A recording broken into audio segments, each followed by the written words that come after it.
نواز شریف کو پاکستان کے مستقبل اور پاکستانیوں کے مفاد اور بہتری سے کوئی سروکار نہیں ہے، کیونکہ اس کے پیسے جائیداد سب باہر ہے۔ یہ پاکستان میں صرف اور صرف لوٹ مار کے لیے ہی آتے ہیں اور پھر اپنے وطن واپس لوٹ جاتے ہیں۔ جب یہ وزیر اعظم تھا تو 22 دفعہ برطانیہ گیا تھا، اب تو ویسے بھی یہ 12واں کھلاڑی ہے، اس لیے اپنے وطن واپس سدھار گیا۔ انتظار پجوتا کے اغوا پر شدید تشویش ہے، یہ جبری گمشدگی میری ذات سے مخاصمت کا شاخسانہ ہے، ملک میں مکمل لاقانونیت کا راج ہے۔ میرے فوکل پرسن کے اغوا کو 21 دن ہو گئے، اس کا قصور کیا ہے؟ کیوں عدالتیں خاموش ہیں؟ جبکہ انتظار پنجوتا کا جو آج کیس تھا اسلام آباد ہائی کورٹ میں، اس میں جو پیش رفت سامنے آئی ہے، اسلام آباد ہائی کورٹ میں انتظار پنجوتا کی بازیابی کی درخواست پر چیف جسٹس عامر فاروق نے سماعت کی۔ اٹارنی جنرل منصور عثمان آوان عدالت میں پیش ہوئے، درخواست گزار کے وکلاء بھی عدالت میں پیش ہوئے، تاہم انتظار پنجوتا کی بازیابی سے متعلق کوئی پیش رفت نہ ہو سکی۔ اٹارنی جنرل نے عدالت کو بتایا کہ کوششیں جاری ہیں، مجھے 2 دن دے دیں، مجھے تھوڑا سا ٹائم لگتا ہے پر کام ہو جاتا ہے، ہم علی بخاری صاحب سے رابطے میں، انشاءاللہ میں جمعے کو یہاں آ کر اچھی خبر دوں گا۔ عدالت نے انتظار پنجوتا بازیابی کیس میں اٹارنی جنرل کی استدعا پر 2 دن کا مزید وقت دیتے ہوئے کیس کی سماعت 1 نومبر تک ملتوی کر دی ہے۔ 9 اکتوبر سے وہ لاپتہ ہیں، 8 اکتوبر سے لاپتہ ہیں، اور اٹارنی جنرل آف پاکستان، جیسے سپریم کورٹ میں آپ نے تو لائیو دیکھا نا اٹارنی جنرل کا کیا کردار تھا، کس طریقے سے باتیں کرنا، باتیں بنانا، اور یہ سارا معاملہ چلتا رہا، وہ ملٹری کورٹس سے متعلق کیس ہو، وہ صحافیوں سے متعلق کیسز ہوں، اور اب بھی انہوں نے مزید کہا جی کہ میں کام کر لیتا ہوں لیکن تھوڑا سلو کرتا ہوں، تو مجھے آپ ایک بندے کی جان کا مسئلہ ہے اور وہ وکیل ہے اور لاپتہ ہے، اس کا کوئی قصور نہیں ہے، لیکن اس کے اوپر بھی مزید 2 دن کا وقت مانگا، اور ہماری عدالتیں جو عامر فاروق صاحب ہیں وہ ٹائم دیے جا رہے ہیں اور یہ سلسلہ جاری ہے۔ سپریم کورٹ بار ایسوسی ایشن کے الیکشن سے پہلے آپ کو میں بتا دوں کہ لاہور ہائی کورٹ میں اہم پیش رفت سامنے آئی ہے۔ نجکاری Lahore high court Rawalpindi bench نے قومی ایئر لائن کی نجکاری کا عمل رکوانے کے لیے دائر درخواست سماعت کے لیے منظور کر لی ہے۔ جسٹس محمد رضا قریشی نے Lahore high court Pindi bench میں سماعت کی۔ نزاکت حسین ایڈوکیٹ نے دائر درخواست میں موقف اختیار کیا کہ پرائیویٹائزیشن کمیشن 31 اکتوبر کو نجکاری کرنے جا رہی ہے، جبکہ نجکاری کے حوالے سے ابھی تک ویلیویشن بھی نہیں ہوئی، تو فروخت یا نجکاری کیسے ممکن ہے؟ عدالت سے استدعا ہے کہ PIA نجکاری عمل روکنے کا حکم جاری کیا جائے، جس پر عدالت نے قرار دیا کہ نجکاری کے عمل میں ایک وقت لگتا ہے، آئندہ سماعت پر فریقین کو سن لیتے ہیں۔ عدالت نے وفاقی حکومت کو نوٹس جاری کر کے 5 نومبر کو جواب طلب کر لیا۔ اب وہ 31 اکتوبر کا ہے اور عدالت نے 5 نومبر کے لیے درخواست کو قابل سماعت قرار دیتے ہوئے سماعت کے لیے منظور کرتے ہوئے اس درخواست کو رپورٹ طلب کر لی ہے اور تفصیلات طلب کر لی ہیں۔ اب اس وقت تک سپریم کورٹ بار ایسوسی ایشن کا جو الیکشن ہے اس کے اوپر ہم آ جاتے ہیں۔ سپریم کورٹ بار ایسوسی ایشن کے الیکشن میں پنجاب، سندھ، بلوچستان، خیبر پختونخوا کی گنتی مکمل ہو چکی ہے اور تارڑ بھون گروپ کو صدارتی سیٹ پر 78 ووٹوں کی برتری ہے، صرف 78 ووٹوں کی۔ اسلام آباد پنڈی کے ووٹوں کی گنتی جاری ہے اور سیکٹری کی سیٹ پر PTI کے حمایت یافتہ حامد خان جیت چکے ہیں۔ اب ہوا کیا؟ لاہور سے آسمہ جہانگیر گروپ کے صدارتی جو امیدوار تھے میاں رؤوف عطا، ان کی کامیابی کے ڈنکے بجا دیے گئے جی کہ اس نے 558 ووٹ لیے ہیں، اور پاکستان تحریک انصاف کے جو تھے انہوں نے 484 ووٹ لیے۔ یہ سب سے پہلے یہ بات کی گئی اور کہا گیا جی کہ وہ تقریباً جو ہے ایک بھاری مارجن سے جیت چکے ہیں۔ اچھا، یہ تو وہ میں آپ کو بتا رہا ہوں جو ابھی اس سے پہلے جو آیا تھا، نتائج آئے تھے، اس میں وہ تقریباً کوئی 125-26 کی لیڈ سے وہ جیت چکے تھے لاہور سے۔ اس پر پھر جو یہ میاں رؤوف عطا، اس پر منیر کاکڑ نے وہاں شور مچا دیا، انہوں نے کہا جی کہ دھاندلی کی بھی کوئی حد ہوتی ہے۔ اچھا، پہلی دفعہ سپریم کورٹ بار ایسوسی ایشن کے انتخابات میں دھاندلی دیکھنے کو ملی ہے۔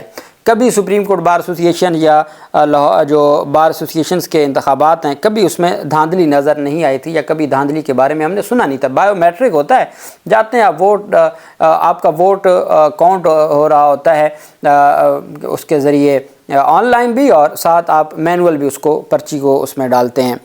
اب یہاں پہ کیا ہوا کہ سپریم کورٹ بار ایسوسی ایشن کا الیکشن ہے، لاہور میں 1400 سے زائد ووٹ ہیں سپریم کورٹ کے، جس میں سے 1051 ووٹ آج کاسٹ ہوا۔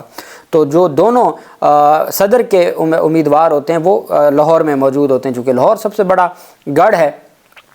وہاں پر کہا گیا جی کہ 125 ووٹوں کی لیڈ سے میاں رؤوف عطا جیت گیا۔ اب وہ 125 ووٹوں کی لیڈ تو تھی نہیں، وہاں پہ تو معاملہ خراب ہو گیا اور اس پہ ہنگامہ شروع ہو گیا۔ ہنگامہ یہ شروع ہوا کہ منیر کاکڑ نے کہا کہ جی دوبارہ گنتی کروائی جائے۔ جو جہاں پر جو الیکشن ایجنٹ تھا حامد خان گروپ کا، اس نے کہا جی کہ دھاندلی میں انہوں نے جو منیر کاکڑ کے ووٹ تھے وہ بھی ان کے ڈبے میں ڈالنا شروع کیے ہوئے ہیں رؤوف عطا کے۔ پھر جو جب جہاں وہ صوفے پہ بیٹھے تھے، جب اس کو ہٹایا تو 26 ووٹ نیچے پڑے تھے، منیر کاکڑ کے ووٹ نیچے پڑے تھے۔ یہ بھی سارا معاملہ ہوا۔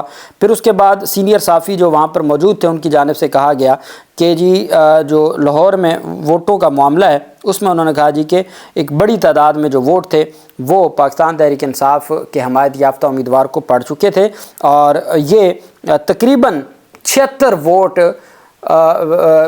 مزید دوبارہ گنتی میں اب تک نکل چکے ہیں۔ 76 وہ 125 میں سے 76 ووٹ تو نکل چکے ہیں۔ اب مجھے بتائیں کہ جہاں دوبارہ گنتی میں 76-78 ووٹ نکل آئیں، اور دوبارہ گنتی میں، اور جو مبینہ دھاندلی کی بات منیر کاکڑ کہہ رہے تھے، اور انہوں نے کہا جی کہ فون آتے ہیں، دھمکیاں دی گئیں، وکلا کو دھمکیاں دی گئیں، یہ جو سارا معاملہ ہے 8 فروری کو بھی کیا ہوا، ایم این اے کو، پی ٹی آئی کے ایم این اے کو ووٹ کم پڑتے تھے، ایم پی کو ووٹ زیادہ پڑتے تھے، تو جو بندہ آتا ہے وہ پینل کو ووٹ دیتا ہے یا کسی ایک بندے کو ووٹ دیتا ہے؟ جیسے سلمان اکرم راجہ ہار گئے، اس کے نیچے دونوں ایم پی اے جیت گئے، تو لوگوں نے ایم پی اے میں پی ٹی آئی کو ووٹ دیا تو سلمان اکرم راجہ جو ایم این اے کے تھے ان کو نہیں دیا ہوگا۔ وہی کام ہوا کہ صدر ہار گئے، اب تک کے نتائج کے مطابق جو ان کے نتائج ہیں، صدر ہار رہا ہے جبکہ سیکٹری جیت گیا ہے۔ تو یہ کیسے ہو سکتا ہے؟ ووٹ تو پینل کو دیا جاتا ہے، لیکن چونکہ ایک نظام ہے۔ اور پھر اعظم نذیر تارڑ نے باقاعدہ طور پر وکٹری سپیچ کرتے ہوئے وہ تقریباً 2 گھنٹے پہلے، ابھی اس وقت جب بھی میں آپ سے بات کر رہا ہوں ابھی تک 78 ووٹوں کا فرق ہے، ابھی پنڈی اسلام آباد میں گنتی جاری ہے۔ تو مجھے بتائیں کہ جب اتنا مارجن ہے تو ابھی تک یہ سارا معاملہ پینڈنگ ہے، تو اعظم نذیر تارڑ کیسے مبارکباد پیش کر سکتے ہیں؟ اور وہ مبارکبادی کے کیسے؟ اور پھر دھاندلی کے جو الزامات لگے، میں سمجھتا ہوں کہ وہ دھاندلی کے الزامات اپنی حد تک درست ہیں کہ جب آپ کے 26 ووٹ ثابت ہو جائیں کہ 125 کی لیڈ جو ہے وہ 75 پہ یا 71 پہ واپس آ جائے، تو پھر اس سے بڑھ کے اور کیا ہو سکتا ہے؟ اور یہ تو لاہور میں ہوا ہے، باقی جو ہیں جہاں پہ رسائی نہیں تھی، جہاں پہ اس طرح سے ووٹوں کے حوالے سے حامد خان گروپ کی پہنچ نہیں تھی، اس میں کوئی شک نہیں ہے کہ حامد خان کی کوئی کنٹریبیوشن نہیں ہے وکلا تحریکوں میں موجودہ یا وکلا کے معاملات میں۔ لیکن یہ بھی سچ ہے کہ آئینی ترمیم اور ان حالات کی وجہ سے بہت ٹف ٹائم تھا انڈیپینڈنٹ گروپ کو۔ اب پلاٹ بھی تھے، کچھ کہتے ہیں 5 ارب روپے کا بجٹ رکھا گیا، بہت ساری باتیں، پھر دباؤ، ڈراؤ، دھمکاؤ، یہ ساری چیزیں میں اور آپ تو بہتر جانتے ہیں کہ کیا صورتحال تھی۔